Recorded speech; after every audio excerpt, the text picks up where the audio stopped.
Hi, ഞാൻ ഇന്ന് നിങ്ങളോട് പറയുന്നത് എനിക്ക് എൻ്റെ ജീവിതത്തിൽ ഉണ്ടായ ഒരു അനുഭവമാണ്. ഞാൻ ഒരിക്കലും എൻ്റെ ജീവിതത്തിൽ നടക്കില്ല എന്ന് വിചാരിച്ചിരുന്ന എൻ്റെ ഒരു വലിയൊരു ആഗ്രഹമാണ് നടന്നു കിട്ടിയത്. അതെനിക്ക് നിങ്ങളോട് പറയണമെന്ന് തോന്നി. വിശ്വാസമുള്ളവർ വിശ്വസിക്കുക, ഇല്ലാത്തവർ വിശ്വസിക്കേണ്ട. ഇപ്പം യൂട്യൂബിലൊക്കെ വൈറലായിക്കൊണ്ടിരിക്കുന്ന ഒരു നമ്പറാണ് 1212. ഇത് ഞാനും ആദ്യം കണ്ടപ്പോൾ എനിക്ക് വിശ്വാസമൊന്നും തോന്നിയില്ല. പക്ഷേ എന്തോ വരട്ടെ എന്ന് വിശ്വസിച്ച് ഞാൻ ഈ നമ്പർ എൻ്റെ ഇടത് കയ്യിൽ എഴുതി. സത്യം പറയട്ടെ, എനിക്ക് 13ാമത്തെ ദിവസം എൻ്റെ ആഗ്രഹം സാധിച്ചു കിട്ടി. അപ്പോൾ എനിക്കത് നിങ്ങളോട് പറയണമെന്ന് തോന്നി. നിങ്ങൾക്ക് വിശ്വാസമുണ്ടെങ്കിൽ മാത്രം വിശ്വസിക്കുക. ഞാൻ എഴുതിയത് എൻ്റെ ഇടത് കൈയുടെ മോതിര വിരലിൽ ഇതേപോലെ 1212 എന്ന് പച്ച മഷി കൊണ്ടാണ് എഴുതണമെന്ന് അവർ പറഞ്ഞത്. ഞാൻ പച്ച മഷി കൊണ്ട് തന്നെയാണ് എഴുതിയത്.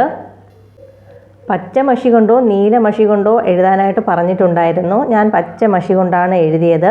അവർ പറഞ്ഞത് എഴുതേണ്ട സമയം രാവിലെ 6 AM, അതായത് രാവിലെ 6 മണി മുതൽ നമുക്ക് വൈകിട്ട് 7 PM വരെ അവർ ടൈം പറഞ്ഞിട്ടുണ്ടായിരുന്നു. അതിനുള്ളിൽ എഴുതിയാൽ മതിയെന്ന് പറഞ്ഞിട്ടുണ്ടായിരുന്നു. ഞാൻ അങ്ങനെയാണ് 21 ദിവസവും വിശ്വസിച്ച് എഴുതാനായിട്ട് തീരുമാനിച്ചത്. എനിക്ക് 13ാമത്തെ ദിവസം തന്നെ എൻ്റെ ആഗ്രഹം സാധിച്ചു കിട്ടി. എനിക്ക് ഉറപ്പിച്ച് പറയാൻ പറ്റും, 100% ഇത് സത്യസന്ധമാണ്.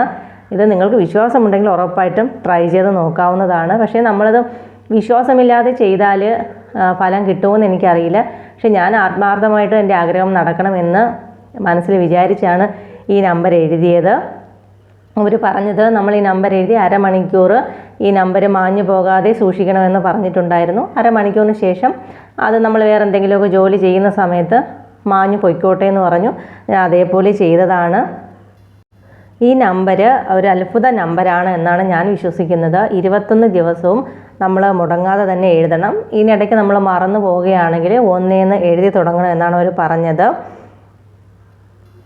1212 എന്ന നമ്പർ എഴുതുന്ന സമയത്ത് നമുക്ക് ഏത് ആഗ്രഹമാണോ നടന്ന് കിട്ടേണ്ടത് ആ ഒരു ആഗ്രഹം മാത്രം നമ്മൾ ഏത് മതത്തിലാണോ വിശ്വസിക്കുന്നത് ആ ദൈവത്തിനെ ഒരു 5 മിനിറ്റ് ഒന്ന് പ്രാർത്ഥിക്കുക.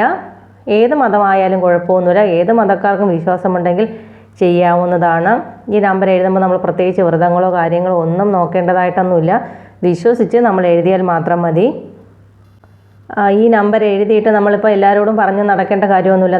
ഞാനിപ്പോൾ ഈ നമ്പർ ഇങ്ങനെ എഴുതിയിട്ടുണ്ട്, നടക്കുമോ ഇല്ലേ എന്നൊന്നും അറിയില്ല, അങ്ങനെയൊന്നും പറയേണ്ട കാര്യമില്ല. നമ്മൾ നടക്കും എന്ന് തന്നെ നമ്മുടെ മനസ്സിനോട് നമ്മൾ പോസിറ്റീവായിട്ട് പറഞ്ഞുകൊണ്ടിരിക്കുക. നമുക്ക് നടന്ന് തന്നെ കിട്ടും. പിന്നെ ദൈവം പാതി നാം പാതി എന്നൊക്കെയാണല്ലോ പറയുന്നത്. അതേപോലെ നമ്മൾ വിശ്വസിക്കുക. പിന്നെ ഈ നമ്പർ എഴുതിയിട്ട് നമ്മൾ ജോലിക്കൊന്നും പോകാതെ വീട്ടിൽ തന്നെ ഇരുന്നാൽ ദൈവം കൊണ്ടുതരുമോ എന്നൊക്കെ ചോദിച്ചാൽ അങ്ങനെയൊന്നും കൊണ്ടുതരത്തില്ല. അതൊന്നുമല്ല ഞാൻ ഉദ്ദേശിക്കുന്നത്. ഞാൻ പറഞ്ഞത് ഇപ്പം നമ്മൾ 2 ലക്ഷം രൂപ ആർക്കെങ്കിലും കടം കൊടുത്തിട്ടുണ്ട്, ഇനി ഒരിക്കലും കിട്ടില്ല, അയാളോട് ചോദിച്ചു നമ്മളത് മടുത്തിന് ഒരിക്കലും കിട്ടില്ല എന്നൊക്കെ വിശ്വസിച്ചിരിക്കുന്നുണ്ടെങ്കിൽ അത് ഉറപ്പായിട്ടൊക്കെ കിട്ടും. ഇനി നമ്മൾ ഡ്രൈവിംഗ് ടെസ്റ്റിനൊക്കെ പോയിട്ട് 8 എടുക്കാൻ പോകുമ്പോൾ നമ്മൾ മിക്കവാറും കമ്പിയിൽ തട്ടിയിട്ടൊക്കെ വരിക. അങ്ങനെ കൊണ്ട് നമ്മൾ പ്രാർത്ഥിച്ചിട്ട് ഈ നമ്പർ എഴുതിയിട്ട് 21ാമത്തെ ദിവസമാണ് നമുക്ക് ടെസ്റ്റെങ്കിൽ അതൊക്കെ കിട്ടാനുള്ള ചാൻസ്, അങ്ങനെയൊക്കെയാണ് ഉദ്ദേശിക്കുന്നത്. അല്ലാതെ നമ്മൾ ഈ നമ്പർ എഴുതിയിട്ട് നമുക്ക് ജീവിതത്തിൽ എല്ലാം ദൈവം തന്നെ കൊണ്ടുതരും എന്നൊന്നും അല്ല ഞാൻ പറഞ്ഞത്. വിശ്വസിച്ച് ചെയ്യുക. പിന്നെ നമുക്ക് കല്യാണം അങ്ങനെയുള്ള കാര്യങ്ങളാണ് ഞാൻ ഉദ്ദേശിക്കുന്നത്. അതായത് നമ്മളിപ്പം ഇൻ്റർവ്യൂവിൽ പങ്കെടുത്ത് ജോലി കിട്ടാനുള്ള ചാൻസൊക്കെ ഉണ്ട്, അങ്ങനെയാണ് ഉദ്ദേശിക്കുന്നത്. അല്ലാതെ നമുക്കിപ്പോൾ എല്ലാം ദൈവം കൊണ്ടുതരും എന്നൊന്നും അല്ല ഞാൻ പറഞ്ഞത്.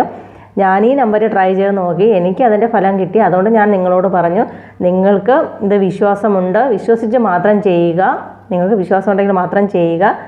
അപ്പോൾ ബൈ.